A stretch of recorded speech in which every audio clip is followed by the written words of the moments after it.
The Kern County Sheriff's Department celebrating the life and legacy of fallen Deputy Philip Campus with their inaugural fundraising gala last week. It's the first of several topics we're going to discuss with Sheriff Donnie Youngblood joining us in Studio B this morning. Good morning. Good morning. Made your way through the fog. I did. It was the first foggy day. I walked outside and I went, what is this?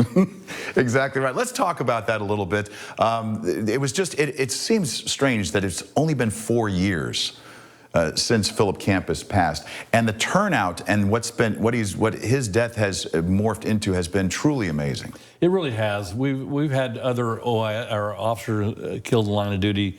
Rick McHale comes to mind. He was shot and killed in Oildale. Those are traumatic episodes that we don't want to forget. But Philip Campus was a star everywhere he went. He was #1 in the academy, #1 college or high school football player, a drill sergeant in the Marine Corps. #1 everything he did. And what our mindset was, and the deputies, if they can get Philip Campus, they can get any of us. Mm-hmm. And it was really impacted our organization. The legacy is going to keep him alive and his name alive, and we really support that. What does it mean to you when you see that kind of a turnout for him, not just friends and family, but others from the community? Yeah, it tells you that the community does care, and we know that. We get it all the time. We're very fortunate to live in Kern County because we get that a lot. Other counties don't get it nearly as much, and we greatly appreciate that. But it's really not about us. It's about the kids that are getting their scholarships that wouldn't have been able to go to college or even to get through high school. Some of them were homeless. Some of them lived on the streets. You were there. You saw it has a significant impact on their lives, which is attributed to Philip Campus. Now, there were changes that were made in the wake of his death and that you had put forward in different types of situations and whatnot. Have those remained the same, or have they been enhanced in the time since his death? Every time you have an event, whether it's a positive or a negative outcome, we brief it and we change something almost every time. And this one, we've made some changes to our tactics that are positive, because we don't want to go through this again. But we know that you can do everything you want to do, and you can't prevent it from happening if someone really wants to do that to a police officer.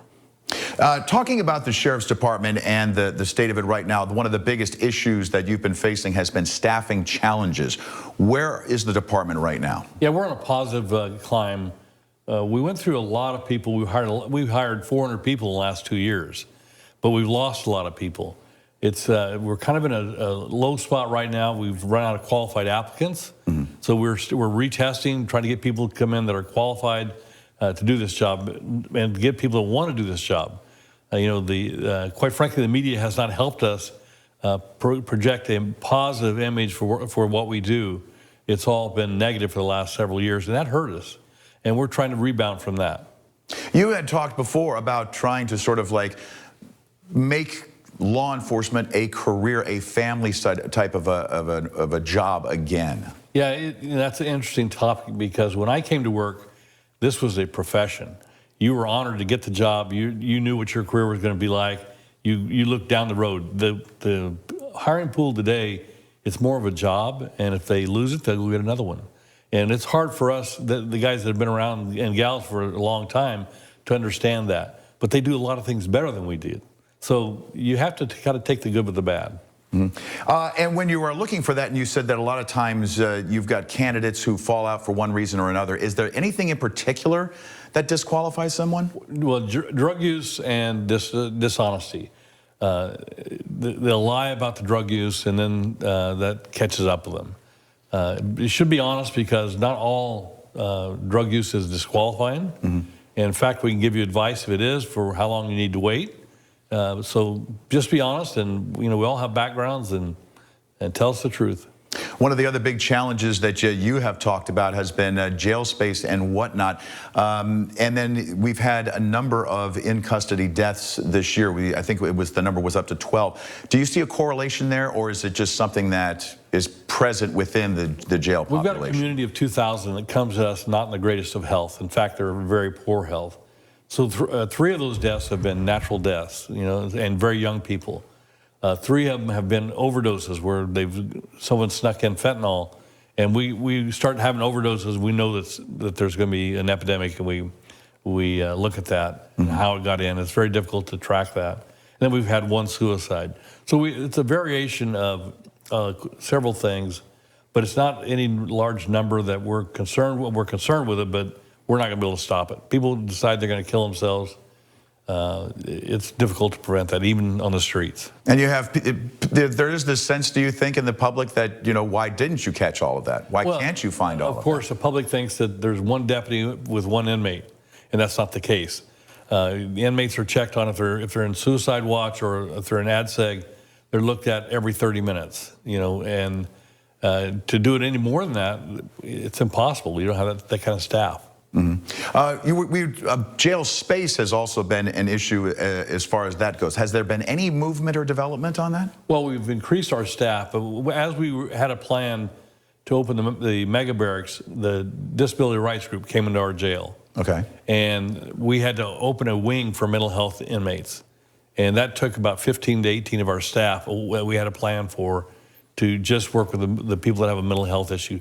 That set us back a couple of years. And those things happen. We have the DRC is there, and we're hoping that they don't leave us with a stipulated judgment that costs the county millions of dollars. We're hoping that they walk away and say, you guys are really good, and we think we're close to being there. When you're also looking at that, there was call about the quality of life crimes and whatnot. Any movement there?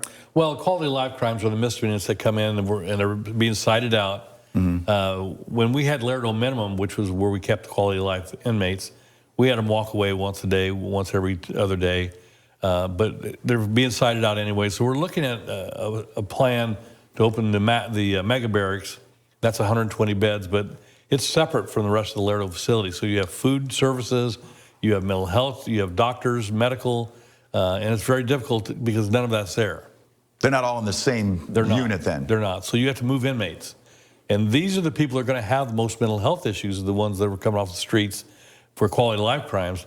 And so we're trying to factor that in and see how we can do that. There was also talk just recently in California, the new law SB 627 regarding face coverings for members of law enforcement. Does that impact you in any way? It really does not. We've not had an issue. I don't think it impacts the feds either. They really don't care what the state of California says. But we'll see how that plays out. The only way it would affect us is if the governor asks us to arrest federal agents, which we're not going to do. Because has the Sheriff's Department ever had deputies that have covered their faces? Only on undercover operations or things like that, but no, it's, the feds are being doxxed. Every one of them are being doxxed, so the public knows where they live, knows who their kids are, knows where they go to school, makes a threat on their lives. That's hard to go to work every night knowing that that's occurring.